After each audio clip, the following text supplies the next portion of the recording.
Ladies and gentlemen, on that note, a man who held the bat like a wand and turned cricket into poetry. Champion whose discipline, dedication, and humility are as celebrated as his unmatched records.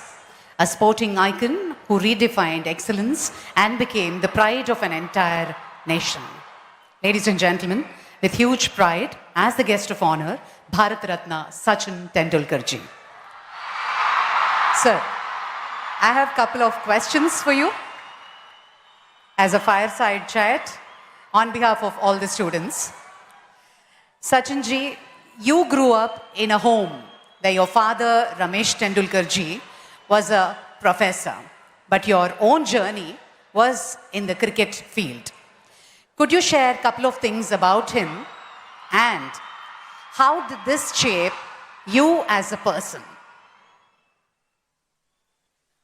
Honorable Vice President of India, Radhakrishnan ji, Honorable Governor of Andhra Pradesh, Abdul Nazir ji, Honorable CM of Andhra Pradesh, Chandrababu Naidu ji,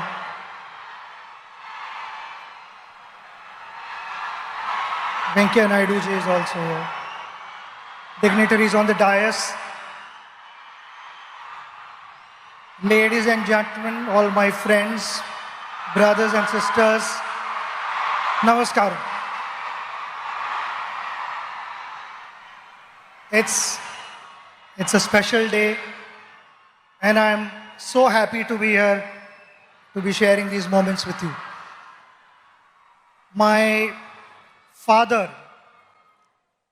came from a very, very humble background,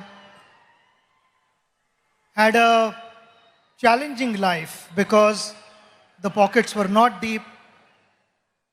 We stayed in 2 rooms in a chawl, which was a kitchen cum bedroom and a living room cum bedroom. And why I'm saying this is because my father was extremely passionate about academics. He became a professor, he also was a poet, and he continued to chase his dream. He did not have the best of facilities, but he made the best of what he had. So in those 2 rooms, he found a corner and stood first in BA and MA and won a gold medal. When I was growing up and I watched him, he was extremely gentle, extremely patient with me. So whatever mistakes I made as a child, I was convinced, he explained to me and I got convinced. It was never that he tried to correct me forcibly. And that created a huge positive impact on me. I learned so many things from him. He was extremely patient. And why I say this? Because when I started playing for India, I bought my own car. I used to love to listen to good music. And most of the times it used to be loud music in the car while I was driving. And my father would be seated next to me, reading his book. Never once did he tell me, reduce the volume, I want to read the book.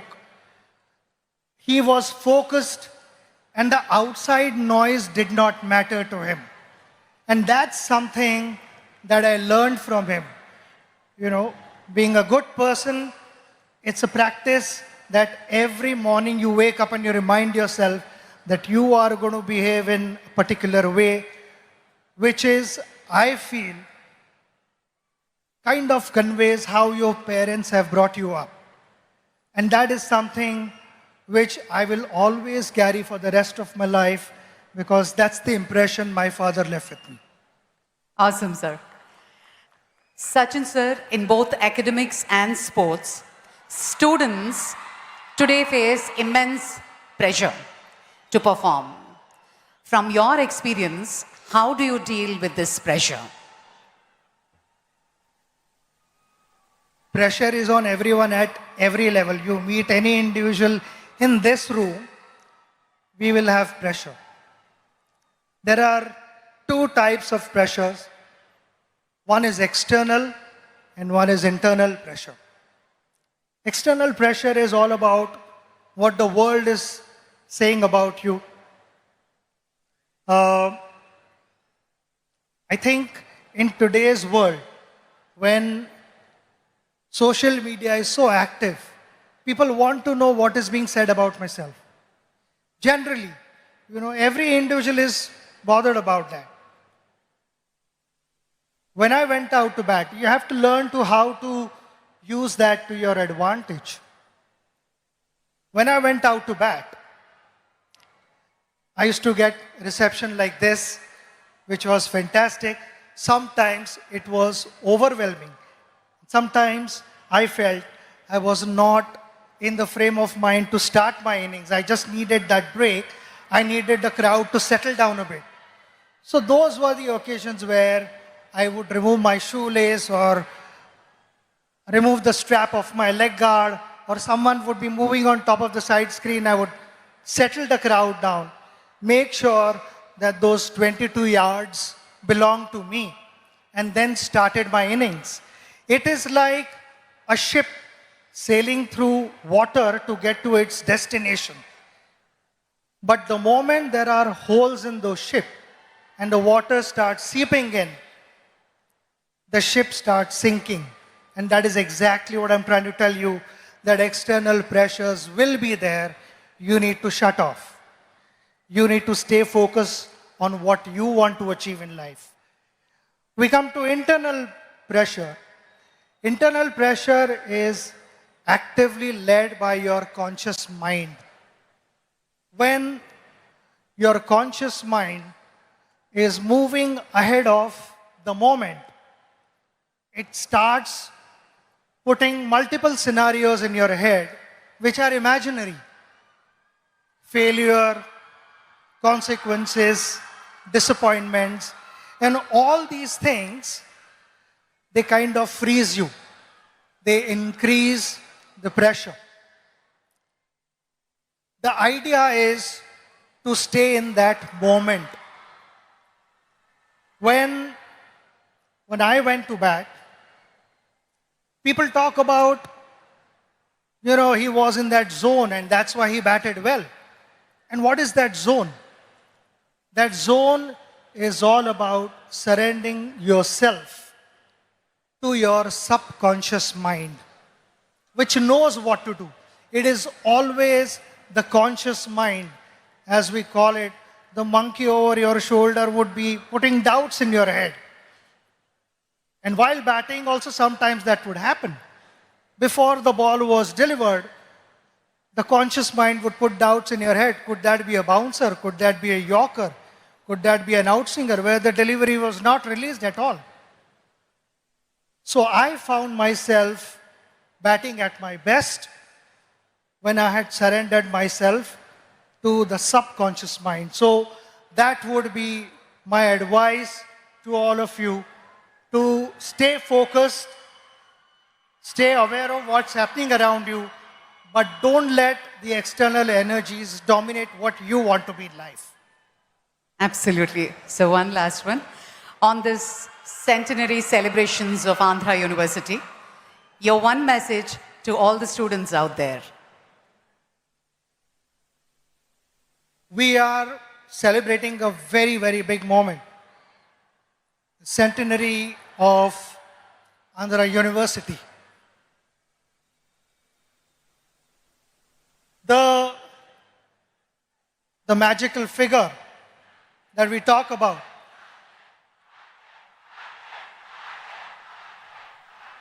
happened with the contribution of many. The teachers who taught for decades. And there are many illustrious people who have been able to shape our country, who have to give a new meaning to the youth of India, who have guided them. And all these things would never have happened without the guidance of all those teachers who imparted knowledge with a lot of humility and integrity. But those were the last 100 years. But with impeccable reputation of the university, the responsibility lies on the next generation and generations to follow. Now, how do you, with such impeccable reputation, please understand that the expectations are going to be high. And if the expectations are high, the responsibility automatically increases. I want to take this opportunity to wish you the very best of luck, because I know my father, being a professor, how committed he was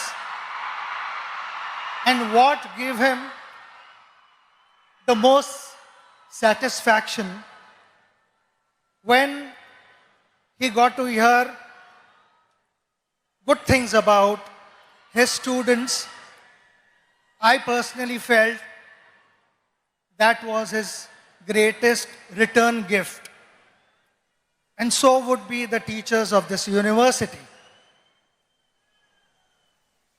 At the pace that the world is moving, there will be a lot of innovations.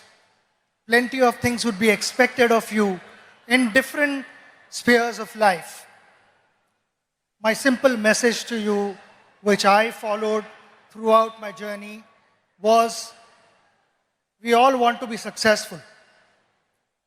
Success never happens overnight. It takes time. We have to be patient and follow the right path. While doing so, while chasing your dream, don't cut corners and find shortcuts and compromise values. That is going to be extremely important for our country to move forward and for you to set examples for the next generation.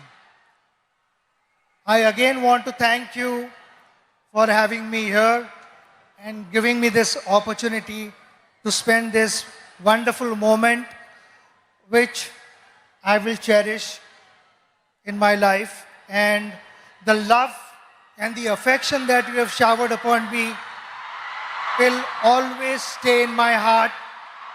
It is priceless for me. So thank you very much. Namaskaram and God bless you all.